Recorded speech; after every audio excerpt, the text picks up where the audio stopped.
Hey everybody, welcome back to another video. Today we're talking about a set of zooms that I've been very patiently waiting for, and we finally got them basically on day one, and they are every bit as good as I'd hoped they'd be, and those are the Laowa Rangers.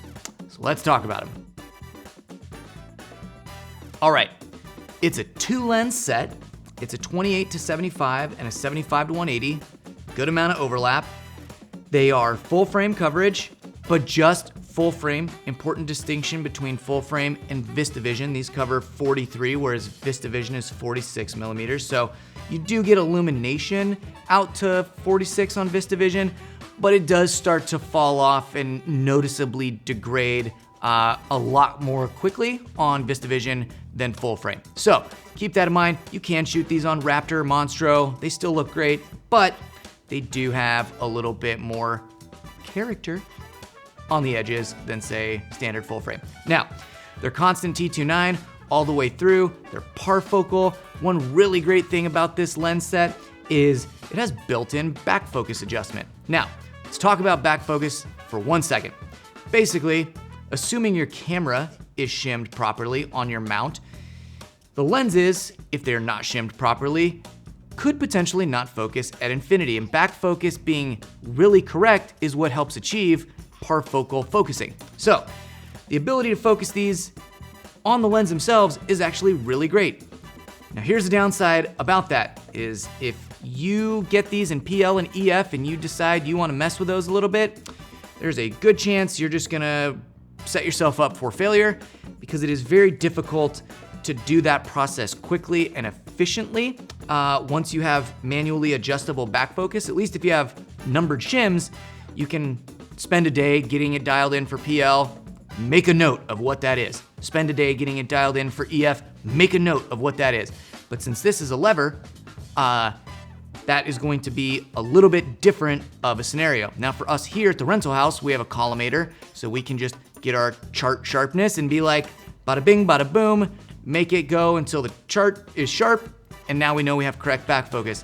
That may not be an option for a lot of you, so that is one thing to keep in mind, but it's really cool to have that, because if you do have some options like that at a rental house, they can perform that procedure very, very, very quickly, which is great.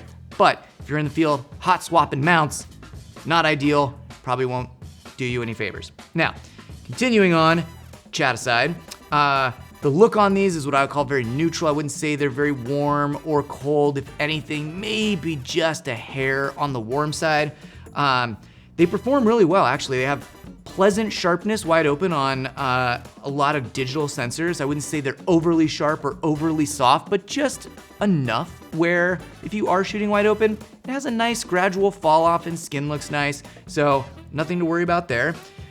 Nice thing about these, they are so incredibly lightweight. I mean, so light. You can pack both of these in a backpack, no problem, if you're going anywhere, and be able to rip around with, 28 to 180 focal length, which is crazy awesome. Now they are gonna make, I think, a 16 to 30 to complement this set down the line, but if you're thinking, how do these compare to the Cattas? Well, we're gonna show you, because these are basically direct competition with them. We're also gonna show you these against maybe some higher end lenses and maybe some lower end lenses from these, and kind of see where they stack up. But for a lens set that's roughly 200 bucks a day to rent, probably in most markets, that's what we'll be asking here, it is really tough to basically have a T2.9 variable prime set to run around and shoot, large format with, and have it look really great. I really like the flares that come out of these. I feel like of all the zoom lenses that are on the market, these actually have a really fun amount of character, flares and fall off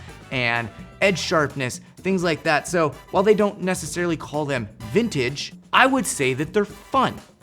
And hey, I mean, that's what we all want out of our lenses anyway. So comparing these with the Cattas, because that is what is going to happen most frequently, the nice part about these is that there's much more range on the long lens. So instead of it being a 70 to 135, this is a 75 to 180, which on full frame, honestly, give me all the range in one lens. I love a long compressed lens, and being able to take it 50 mil farther, to me, is really cool. Same thing on the wide. It's a 28 instead of a 35 on the Catta, which, when you start getting in that range, 7 millimeters makes a difference if you're shooting a interior practically, and you need a wide establisher on full frame. So point for the Rangers again. And I don't think it's necessarily fair to compare the looks because every lens has its own unique look, but I say these maybe have a little bit more character to them. The only downside being there's not a complementing set of primes that you could cut them with. Whereas the Cattas, if you wanted to run Vespids and Cattas together as a zoom prime combo, you can, and they match fairly well. So with these, you're pretty much just running around with zooms, which to be honest, pretty okay. If you had a 2-camera shoot, so let's say you're doing an interview with 2 R5Cs, this is a great combo for like a wide and a tight lock off. Gets you everything you need, tons of flexibility, and will look great.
So with that, these are the Laowa Rangers.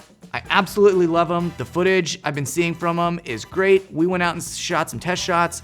All the footage is looking really good. Love what we shot here in the studio. Whether you're gonna take these out on something like an Alexa Mini LF or way down the line like a Sony FX3, these lenses punch way above their weight, and you should feel super great about being able to put these on any system you want, and they're gonna hold up for you and for your client. So with that, thanks for watching. Remember, like, subscribe, and hey, if you're ever in the Pacific Northwest and find yourself needing some camera equipment to rent, look us up. Happy to help. Till then, we'll catch you next time.